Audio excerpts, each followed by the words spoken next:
We all love those high school films that inspire us in one way or another when we're growing up. But while everyone else around me was watching Mean Girls or The Breakfast Club, I was too busy watching a film where a werewolf plays for a high school basketball team.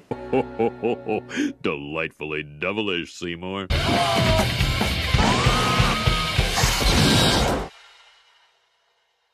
Yes everybody, welcome back to Delightfully Devilish, the show where we discuss films that all at once meet the criteria of being the good, the bad, and the ugly. I'm your host, Jukebox Harry, and today we're going back in time to a period where high school films and werewolf films were in their heyday, and one filmmaker decided, hey, let's put those ideas together. Teen Wolf is a 1980s comedy that was released on the exact same weekend as Back to the Future. So this would have been the biggest weekend of Michael J. Fox's professional career. It was actually shot beforehand, but they moved it up to coincide with the release of Back to the Future. Its reviews were pretty far from the popularity of Back to the Future, but Michael J. Fox's likability in both films saw some pretty solid box office returns. So, let's wolf out. Teen Wolf starts with a slow motion intro of Michael J. Fox's character Scott Howard at a basketball game. He misses the shot and the other team score. You guys suck. Well, he's right. I mean, look at the score. You want to forfeit the game? Just thought if we quit now, you could beat the 5 o'clock traffic. This character is possibly the least inspired sports coach you'll ever see in a film. After the timeout is finished, somehow another 40 seconds have passed on the clock and the other team has gone on to 65 points. Pass it! Forget it, dork! This is the first hint we get to the titular wolf. But if you play this scene and you take out that stock sound effects, this is what you get. Forget it, dork! Doesn't really do much, does it? Suddenly the time is down to 3 seconds and the other team is on 71 points despite not making any more shots. Teen Wolf is a pretty absurd film, so whether this is a continuity error or something that the director put in just as a joke, it could go either way. Scott makes one last attempt at a shot in a slow motion take against the backdrop of a Chariots of Fire theme knockoff. But he misses, and even if he didn't, he wouldn't make any impact on the game.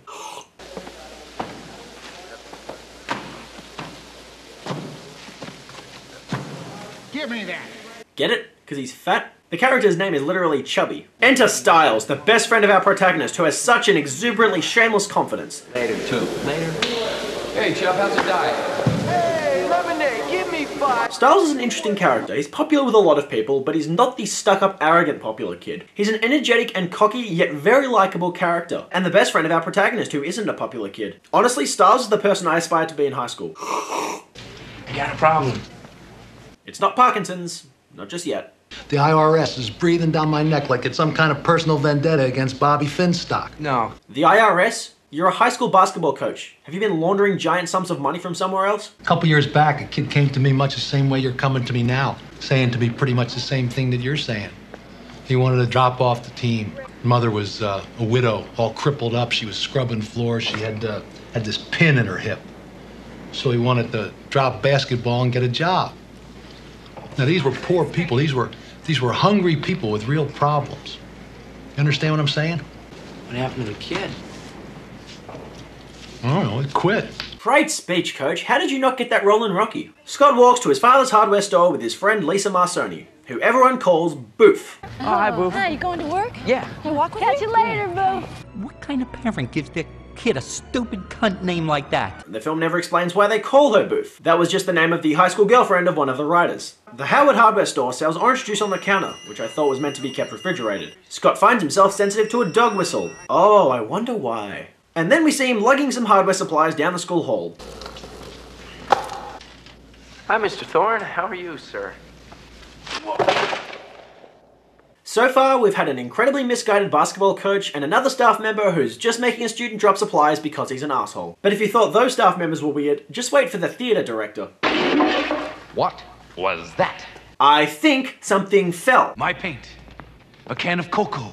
A can of mauve. Am I right? This actor only had a small part, but he tried to make himself memorable by chewing the scenery as much as he could, and he does a beautiful job. Are you going to the party tonight? Because, if you are, I'd like to give you a ride. I'm serious. I'd like to take you. I got a van.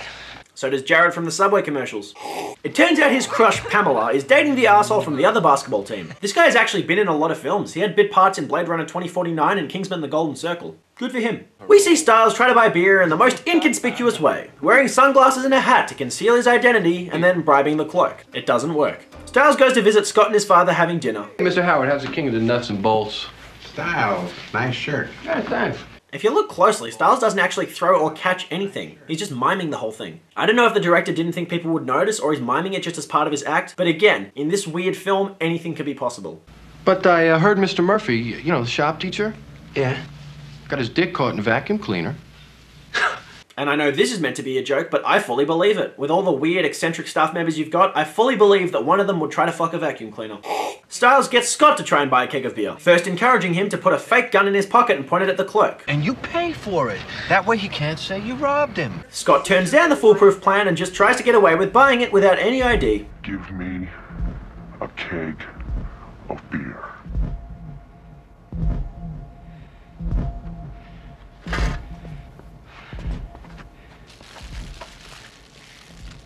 And these. Okay, there are a few things wrong with this scene. First of all, this is the only scene in the film where Scott's voice is actually affected by his wolf genes. The rest of the film he speaks entirely normal, whether he's human or wolf. Second of all, even after the clerk walks away, he just keeps staring forward. What are you looking at? And thirdly, And these.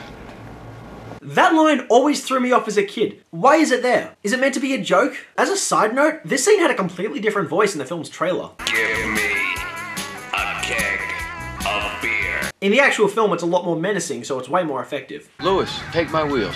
I don't even have my license yet. Oh, come on, just do it. Scott and Stiles act like it's irrational for someone without a license to drive a car in front of a van where minors are carrying alcohol that's been illegally purchased.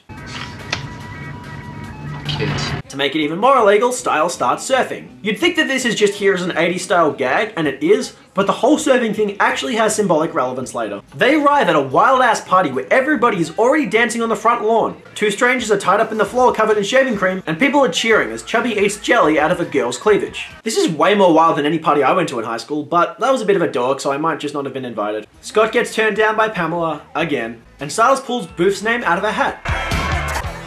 Scott! Ooh, she likes him. Stiles sends Boof and Scott into the closet, and they start hooking up as per the obligation. Except that Scott gets too wild and tears Boof's shirt with his suspiciously sharp fingernails before rushing out of the party. He goes home to begin his transformation into the titular Teen Wolf. This entire scene has pretty much no animation to it. It's just a bunch of quick cuts shot with more and more makeup progressively added. And now compare this to the transformation scenes from The Howling and An American Werewolf in London, which both came out 4 years prior. They both have far better makeup effects and superior animation. Teen Wolf has a lot more limitations because it's a very low budget film, but it was only $300,000 cheaper than The Howling. So clearly there just aren't many experienced makeup artists behind this film. But if you look at the ultimate design of the Teen Wolf, that's pretty damn obvious. Can I come in? No, Dad. No, I'm doing something in here. I'll say. You did say that. Normally people say "I'll say" when they're complimenting something that someone else has said. Scott Howard, this is your father speaking. Now open this door right this minute. Daddy, chill. What a twist. So they're both werewolves. Except that they look like guys who started building Chewbacca masks from the outside and stopped halfway. Scott goes to bed. Now, does this house look familiar to you? He's a peeping Tom. Yeah, this is literally the same house from Back to the Future. You're going to have great power. And with great power goes a greater responsibility. Ooh, this film just got away with plagiarizing Spider-Man. One of the writers on this film did actually write Spider-Man comics, so there you go. Fearing full moons, dodging silver bullets. Well, thank you, Dad, but no thanks. Don't believe all that stuff you see in the movies. But this is a movie. Werewolves are people, just like anyone else. Preaching acceptance for mythological beasts, Scott's father is just such a nice guy. I got a bad outside hook shot. I'm allergic to eggs. I got a $6 haircut. I mean, I have problems. A $6 haircut does not sound like a problem. That sounds like a fucking bargain. Hello. Hi. There's something different about you. There is nothing different about him, Pamela. Look at him. Unless he's giving off wolf pheromones or something, I don't know. Missed your lunch today, Scott. Yeah, hi, Boof. Sorry, I forgot. Well, I have to go study my lines. Kurt, Mr. Lowry, he's so demanding. Pamela just assumes that everybody is so interested in what she's got to say. Ooh. Then we see Scott in a series of classes where somehow the word wolf keeps getting referenced. Suckled by a wolf. A she-wolf. Wolf! Thomas Wolfe. Don't you people ever read what I assign you? He starts transforming, so he runs out of the class and across a wet floor.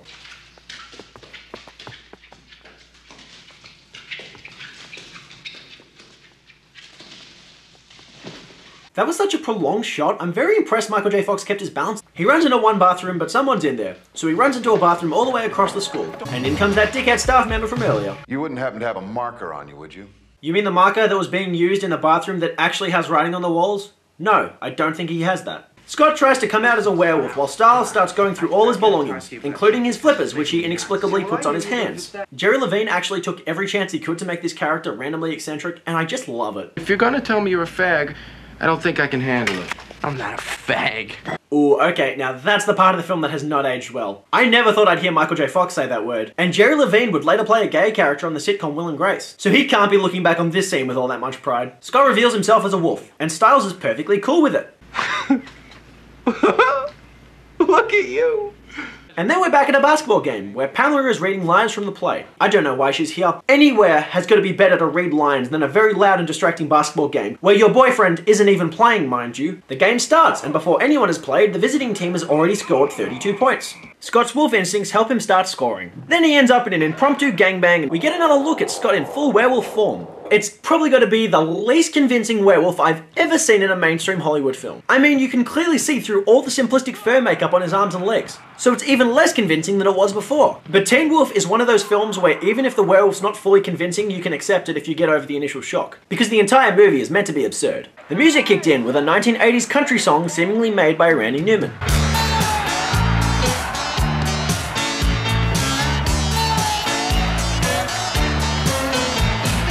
And we get a montage of shots depicting Scott suddenly being a great basketball player, though they swap Michael J. Fox for a stunt double who can actually play basketball. Suddenly he's the most popular kid in school, but I have to say this scene in particular made me a little sad, because it takes place at an American diner. And it reminded me that I was meant to be flying to America on May the 5th, but I can't because of coronavirus. And having a nice meal at Denny's was one of my favourite pastimes. So without even meaning to, this film punched me in the face with a long dick of FOMO.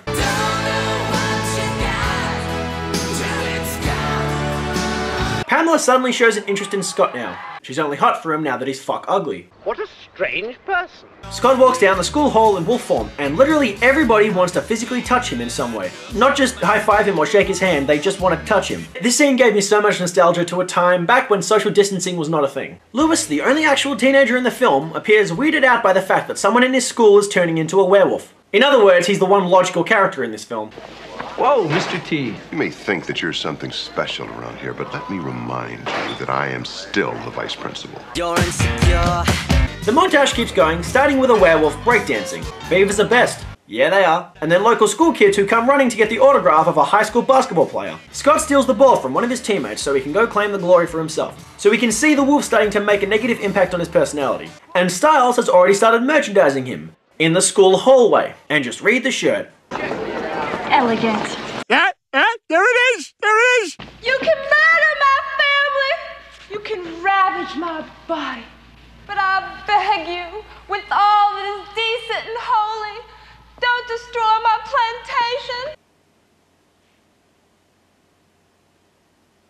plantation. Scott even gets into the play now because he's a werewolf. Sergeant, burn the fields, and when you're done with that, burn the house. As a Confederate general, and apparently the only other character in the play. Typically, werewolves are associated with hunting and killing, or sometimes being at war with vampires. This movie has one playing basketball, breakdancing, and acting in a high school play. When the producers of this film were actually casting a director, they turned down every director that wanted to make a werewolf movie. Rod Daniel got the part because he was the one person who said he wanted to make a father-son story. This is the point in the film where I realized something. Teen Wolf could not have less to do with werewolves. And instead of hunters with silver bullets, we have a Barbie doll with a fetish for man creatures. Seriously, any girl with the weird tendencies and fetishes of Pamela is not a girl you want to date. But that doesn't stop Scott, who shoots her with his silver bullet.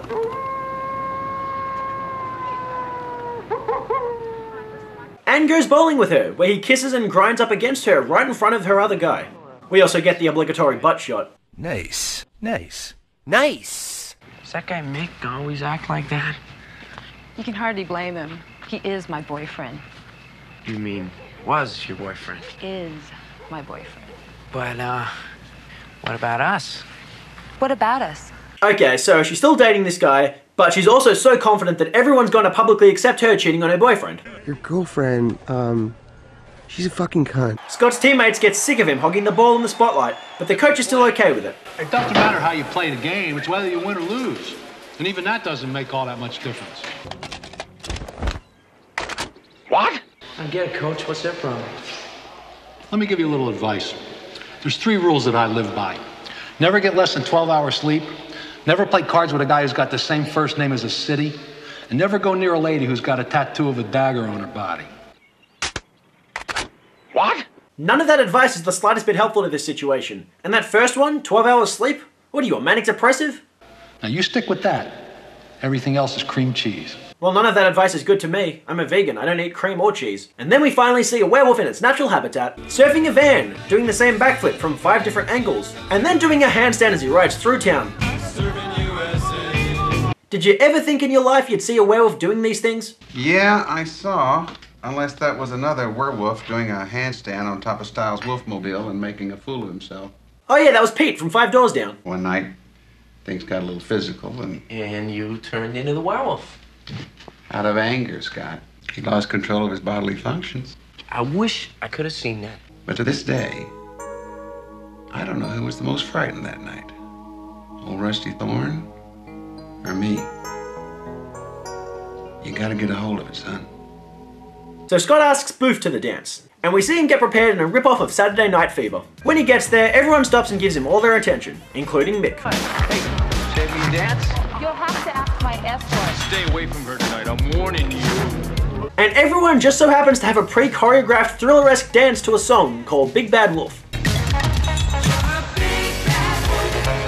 Booth pulls him out of the dance and reveals her true feelings for him. And now that he's stopped being the wolf and getting everyone's attention, Mick decides to come and attack him. Stay away from Pamela, she's mine. Well, dickhead, he was staying away from Pamela, and she's nuts, so you should too. In a moment of rage, Scott wolfs out. You're just some kind of animal. So what does that make you then, Thought? A furry? No, he's a werewolf, so that probably counts as bestiality. You don't know how long I have waited to get you right where I have you. Whoa, settle down, George Pell. His plan was to wait for someone to physically assault this student and then kick him out for defending himself. Yeah, Scott's dad isn't gonna let that happen. Scott really has a great father. He's a gentle and loving man, but he also knows when he needs to use his wolf side. I'd rather play the part as me. That wouldn't be theater, would it? See, no one wants to see you. I really love how the theatre director actually wants Scott to play a Confederate general as a werewolf. He's not going for realism in this at all. Scott, you got the championship basketball game coming up in less than 4 hours. Well, that's convenient timing. It means the filmmakers won't have to shoot any scenes between now and then. We cut to the basketball game, which has already started, and the Beavers are losing. So in comes the dramatic entry of Scott, in human form. I want to play, but I gotta be myself. I appreciate the sentiment of that line, but it's so goddamn cheesy. And then we get the best scene in the film, an inspirational pinnacle of 80s sports and high school films. A montage of the final game, with Scott steadily turning everything around in human form. Not by being the perfect player, but by being the perfect teammate. He makes a couple of shots, but he realizes the full value of his teammates and works with them to push for victory. And it all plays out against a classic 80s montage song. Back when I was first discovering 80s films as a kid, there were 2 songs I listened to whenever I felt the need to be inspired. You're the Best Around from The Karate Kid, and Win in the End from Teen Wolf. With a few seconds left, the Beavers are 1 point behind, and Scott gets fouled just as he's making the last shot. He gets 2 penalty shots to change the opponent's 1 point lead. Spoiler, he lands both of them. Everyone cheers, and Pamela gets up, once again expecting to be with the cool kid that she just cussed out for being an animal. But Scott walks right past her, and then she turns her actual boyfriend down. Let's go out of here.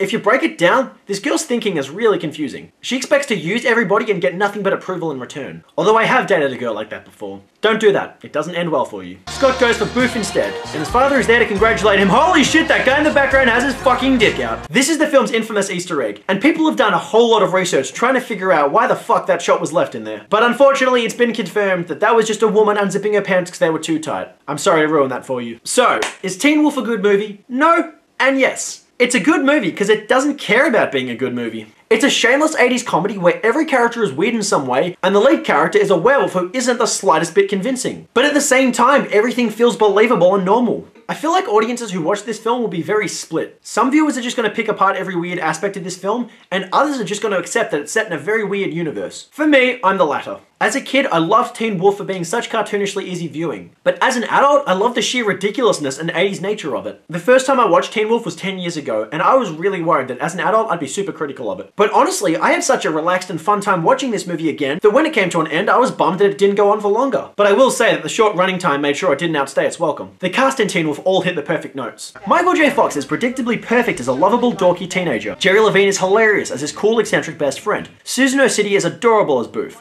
James Hampton has such a warm and loving fatherly vibe to him. Laurie Griffin perfectly balances being an arrogant bitch and a parody of one.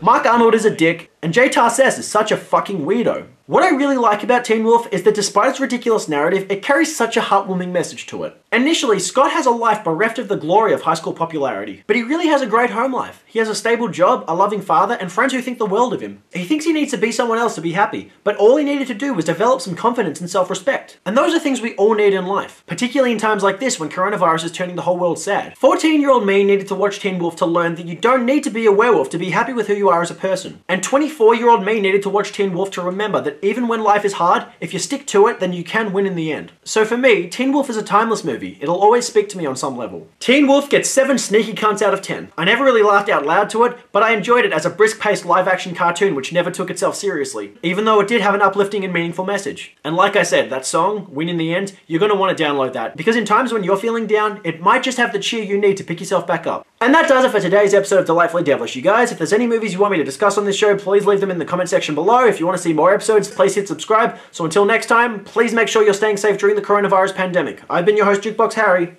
Peace.